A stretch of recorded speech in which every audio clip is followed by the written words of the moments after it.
All right, yo, what's up, everybody? Let's get it. Welcome into A Bettor Morning, brought to you by Rival Fantasy. Rival Fantasy is your all-in-one fantasy sports platform.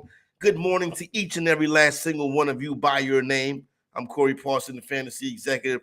What's going on this morning? A little bit later on in the program, we'll talk about and discuss Rival Fantasy. Got another winning email in my inbox this week, so let you know how to get some winning emails in your inbox on that all-in-one fantasy sports platform. A little waiver wire talk coming up. Obviously, Justin Jefferson news not good this morning. Wake up to news that Justin Jefferson, top two wide receivers, and one of the top two wide receivers, in our hobby, looks like he's going to be out for about a month or so. Really the first injury of Justin Jefferson's career. His availability has been very good so far this year, but the number one overall pick in most fantasy leagues will be looking like he'll be out for a month dealing with a hamstring injury. Want to take some early look at some at some week 6 lines.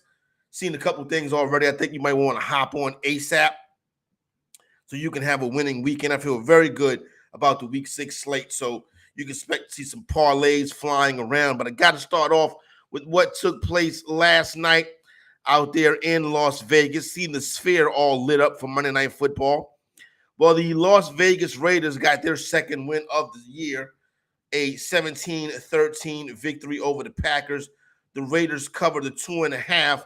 The under also comes in as well. Those are 2 tickets that cashed on that one last night. The ones I gave you yesterday, under Jordan Love passing yards, that was a ticket that cashed as well. So feel pretty good about that one. Also, Jimmy Garoppolo under on his passing yards came in. But Love was a bad night for Love. 16-13, 182, 3 interceptions thrown, sacked twice. Jimmy Garoppolo, 22-31, got the job done, was decent. 208 yards, a touchdown and an interception. Josh Jacobs, 20 carries for 69 yards. Also, Jacoby Myers catch 7 passes for 75 yards and a touch. Devontae Adams comes in 4 for 45. Not a big night for Adams. If you needed him for a Monday night miracle, it likely did not happen. Christian Watson, 9 for 31 for the Green Bay Packers. Luke Musgrave, 6 for 34. So, listen, basically nothing spectacular. Average football game on a Monday night in Las Vegas. You know what I'm saying? The Packers, 4-12 on third down. Nothing spectacular there. Turned the ball over a bunch. It's really 2 mediocre to sub-mediocre teams who, will have good points throughout the course of the season, but really nothing much to see here with these 2 franchises as they come down the stretch. Listen, I think Jordan Love will, get a shot to continue to be the Packers quarterback. I think at some point, if the Raiders and Josh McDaniels plan on becoming a contender in the AFC, they're going to need to start to look for their franchise quarterback. So really nothing much. 2 teams that'll probably be, in the playoff mix somewhat, but not realistically for the majority of the season. So that's what you got on Monday Night Football to start the week off. Now, I'm going to touch on some waiver wire names right quick. Like I tell you, man, listen, if you're in a 12-team league that's halfway competitive, it's very difficult to find talent or replacement level type players on the waiver wire, particularly with the bye week starting to come into fruition now. So it's going to get a little bit tougher. You're going to start to see some names in starting lineups that you normally would not see in starting lineups, right? So, listen, if they're out there, grab them. If not, good luck. Roschon Johnson, I would probably say number 1 target this week. So what happened with my man Khalil Herbert. So Roschon Johnson, Chicago Bears rookie running back, more than likely rostered in your league already. But if not, he'd be the number 1 guy to go after this week. Logan Thomas, tight end for the Washington Commanders. Tight end has been a disaster so far this year, but Thomas is getting some targets. We see that Sam Howell likes to target the middle of the field. Logan Thomas took that big hit early in the year, back off that concussion. And Thomas has been pretty solid this season. You know what I'm saying? Like, he is not going to be a league winner. But in a place like tight end, where the work has really been terrible this year, a guy who gets targeted every game, 11 targets this past week. Now, you don't always expect that, but, he can be a serviceable tight end moving forward if you need help with the tight end position in Logan Thomas. Quentin Johnson, doing that replacement thing for Big Mike Williams. Johnson hasn't really hit so far yet this season like some of the other rookie wide receivers have. He'll get an opportunity. He'll get some more looks. Not really sure what kind of production that's going to lead to, but he is available. Tyjae Spears is a name that I do like a lot, running back for the Tennessee Titans. He's an electric player. He had a very good game this weekend. Derrick Henry is not running well. Are we seeing the end of King Henry? I think we're starting to see a little bit of a downturn. That offense in general does not really dictate to too much fantasy production, even though D-Hop went crazy this week. That's like a one-off. If you want to be 100% honest with you, in my opinion, I think D-Hop is cooked like Dalvin. So Tyjae Spears is a dude that I'm in on this year. I'm not saying King Henry is cooked, but I think Tyjae Spears can comfortably go into starting lineups. Jeff Wilson Jr., that Miami offense, you want to have any parts of it that you can. Josh Reynolds with this on and off injury to Amon-Ra St. Brown, interesting as well. Another name on the list is Brandon Cooks. You really got to be scraping the bottom of the barrel to go to Brandon Cooks. But maybe a guy like Raheem Shaheed, Justice Hill, Zay Jones, hard for me to say that. Josh Downs is interesting. KJ Osborne with that injury to Justin Jefferson could be a guy that you can see tick up on the waiver wire this week, as well as guys like Josh Downs, Kendre Miller, Jaden Reed, Sam Howell, Musgrave, really Jonathan Mango. You already see that the targets really go to Adam Thielen, so nothing really much on the waiver wire. And that sucks. Like, I wish I had a magic wand that I can wave and make everybody's waiver wire plentiful.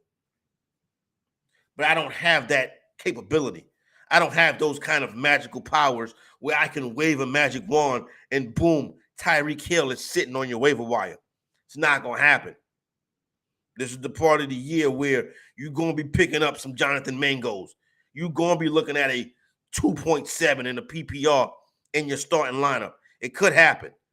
There's a lot of bad offensive teams this year too, so it could happen even more this year. Nothing on the waiver wire. What do you want me to do?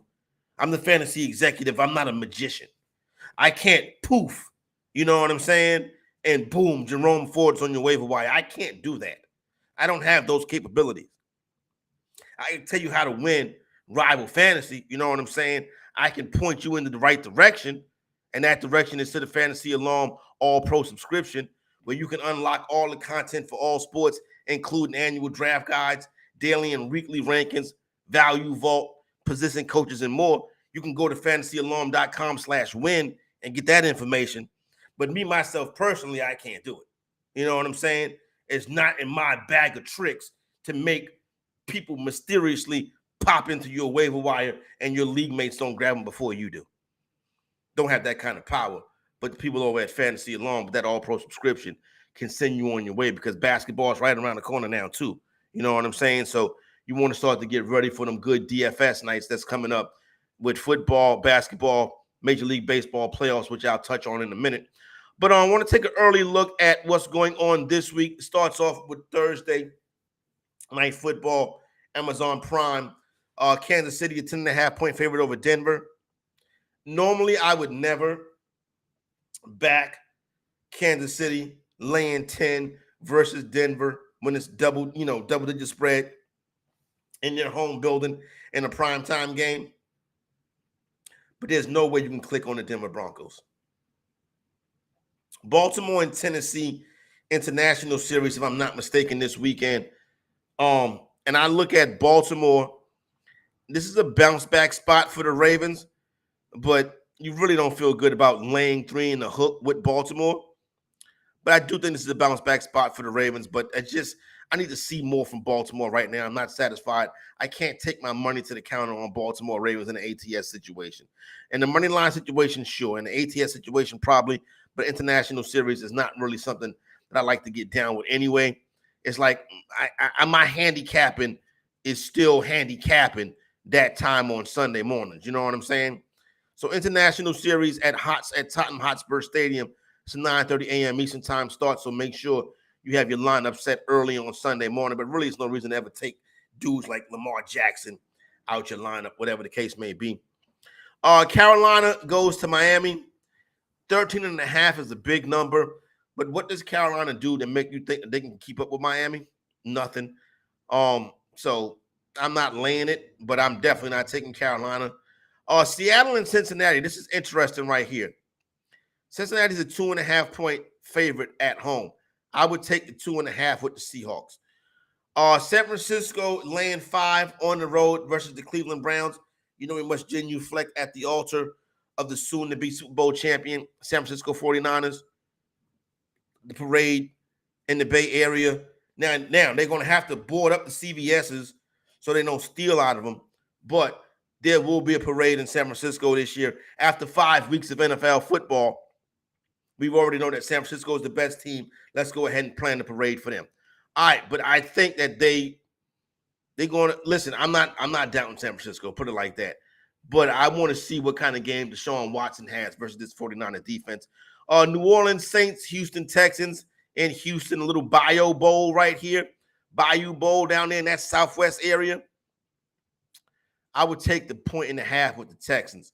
Jacksonville and Indianapolis, if I'm not mistaken, Jacksonville owns Indianapolis. Yes, I lay the 4 with the Jags. Minnesota and Chicago, I'm not betting on Kirk Cousins. Washington and Atlanta, this is an interesting one right here. I'm going to take the 2.5 with the Commanders. You say, how can you say that after what you just saw from the Commanders on Thursday Night Football last week where the Boo Birds was out in their home stadium? Yeah, I think the Commanders will play better on the road than they do at home. That's how they look this year. Like I always tell you, the hardest thing to do in sports betting is to forget what your eyes just saw. Your eyes just saw the Commanders be a DOG dog in their home building versus the bum-ass Bears. And now you're going to tell me they're going to go on the road and beat the Atlanta Falcons? Atlanta sitting there at 2.5 is a trap. Take the Commanders in that one right there. Take the 2.5 coming back with Washington. I love that play this week. What else do we got? Detroit Lions, Tampa Bay Buccaneers. Lions laying 3.5 on the road. That 3 with that hook is very intriguing with Tampa Bay. It also was very intriguing with Dallas this week. I'm not sleeping on the Detroit Lions. New England and the Raiders, because the schedule said so. I mean, do you really want to lay points with the Raiders? I know you just did last night, and it turned out good. But now you're going to do it in back-to-back weeks? I'm not sure. The Eagles playing back-to-back road games. This week, they're in New York at the Jets, laying 6.5. Philadelphia Eagles had probably what I would think the most impressive win of any team so far this season when they went out to Los Angeles last week and really dominated the game versus the Rams. Listen, I can clearly say right now that I think Jalen Hurts is the second best quarterback in the NFL. He is getting the job done. Unfortunately, I'm a supporter of Jalen Hurts. You know what I'm saying? Because you got to tell the truth. No cap Corey. If I see it, I got to say it. And Jalen Hurts has been the man so far this season. He can play hero ball. He can win the game by himself. He's legit. Arizona goes to the Rams. You know the Rams dominate the Cardinals historically. Laying 6.5 is a big number, though. But I probably would end up doing that because I think the Rams side, I think the Cardinal side could be a trap. The Giants go up to Buffalo. They probably score be 40-14. And then the Dallas Cowboys are a 2-point road favorite against the Chargers. Might as well not even call that a road game. You know it's going to be nothing but Dallas Cowboy fans in there. Then the Cowboys bounce back nicely Monday Night Football this week. So that's really an early kind of look. Haven't really fully handicapped this weekend's card yet, but I will say this. I like the Commanders. I like the Seahawks. I like those two teams getting 2.5 on the road. I think those are two plays that I like already. Probably would go to the window with those right now, and then we'll see how the rest of the slate shakes out. I'm going to be here all week. I'm not going anywhere, y'all.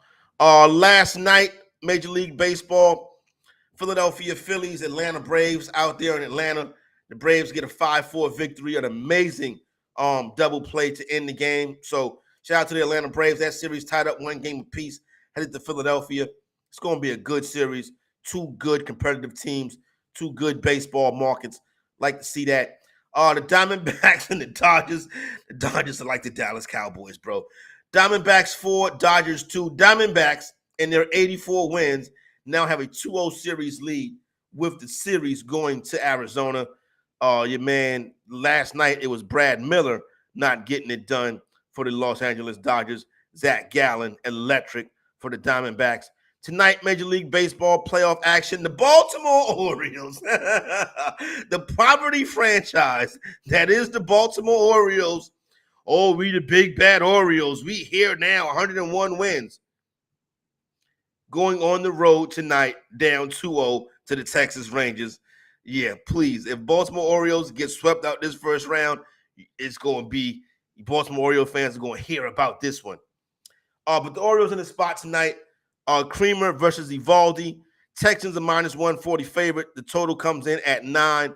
Baltimore Orioles need a victory in Arlington tonight. And then you got the Houston Astros going to Minnesota for the Twins. This series already tied at 1 apiece. Twins trying to take a 2-1 series lead in their home building tonight. Twins $1.35 favorite. Total sitting at 8. Javier versus Gray. And that contest right there. So we got you caught up to date on that stuff right there. So we good. We straight. But we not done yet because I got to tell you about Rival Fantasy, the all-in-one fantasy sports platform where you can play challenges, Fantasybook, Fantasy Bingo, plus season-long fantasy football. Matter of fact, you can reboot your league over at Rival. If your fantasy football season is already a bust, draft a second chance season-long league with Rival Fantasy and receive $250 in cash prizes. Go to joinrival.com/alarm. Here's the catch. New users who sign up at Rival Fantasy get a $200 deposit match and a complimentary first play voucher. You know what, Heather? Let's head over there to Rival Fantasy now and see what they got for the fantasy executive. Let's see if we can get a little bit of fantasy challenges action. Oh, and we got the cheetah. Tyreek Hill versus the Carolina Panthers. Pat Mahomes at home on Thursday night. Give me the cheetah. Give me Tyreek Hill in this one right here. Shout out to Tyreek Hill. He's been getting it done. Now with Justin Jefferson hurt, he's the top wide receiver in fantasy options. So I'll go ahead and take the cheetah, Tyreek Hill. Then we got Pat Mahomes versus Jalen Hurts. I just told you I think Jalen Hurts, second best quarterback in football. The best quarterback is Patrick Mahomes, but I like Jalen Hurts this weekend because Jalen Hurts, like I said, that hero ball is very attractive from Jalen Hurts, particularly for fantasy purposes. Then you got Pat Mahomes versus Christian McCaffrey. Give me my boy CMC. That usage on CMC is unbelievable. And then it's Tua versus Taylor Swift's boyfriend, Travis Kelce. Travis Kelce has not been dominant so far this year. Give me Tua Tagovailoa at quarterback for the Miami Dolphins. So there you go right there. Do not forget to go on over and check out Rival Fantasy. It is the all-in-one fantasy sports platform. Play challenges, fantasy book, fantasy bingo, plus season-long fantasy football. You can reboot your league over there. You may need to. I got a couple I need to reboot. I need to go over there myself. Now, if your fantasy season is already a bust, draft a second chance season-long league with Rival Fantasy. Receive $250 in cash prizes. Go to joinrival.com/alarm. New users, that deposit matches all the way up to $200, courtesy of the good folks at Fantasy Alarm, A Bettor Network, and Rival Fantasy. Now, what I need you guys to do for me tonight, you have homework. Your homework assignment is to start getting ready for week 6 of the NFL season, right? That is your homework assignment. We got to come back here tomorrow. We got to have good discussions. We got to get in-depth breakdowns of what's going on in the National Football League so we can get some bread this weekend. We need to figure out how we're going to replace Justin Jefferson, even though you can't really replace Justin Jefferson, top wide receiver in fantasy. You know what I'm saying? You may have to make some trades. So we'll take a lot of questions on that stuff and things of that nature tomorrow right here on A Bettor Morning as we get ready to push towards week number 6 of the season. So there you go. Fantasy executive, quick and easy, painless. It didn't hurt one bit to sit up here with the fantasy executive, get a rundown of what's going on, get an early look at week 6 of the NFL season. Mind you, I'm ready to bet Washington now, and I'm ready to also wager on the Seattle Seahawks now. I think those two are bets that I like probably the best this week. little bit of contrarian with that Commanders play right there. But for the lovely and talented Heather Klein, it's your boy Corey Parson, the fantasy executive. As always, wishing you a better morning, and make sure you stay attuned for Moose and Keith a little bit later.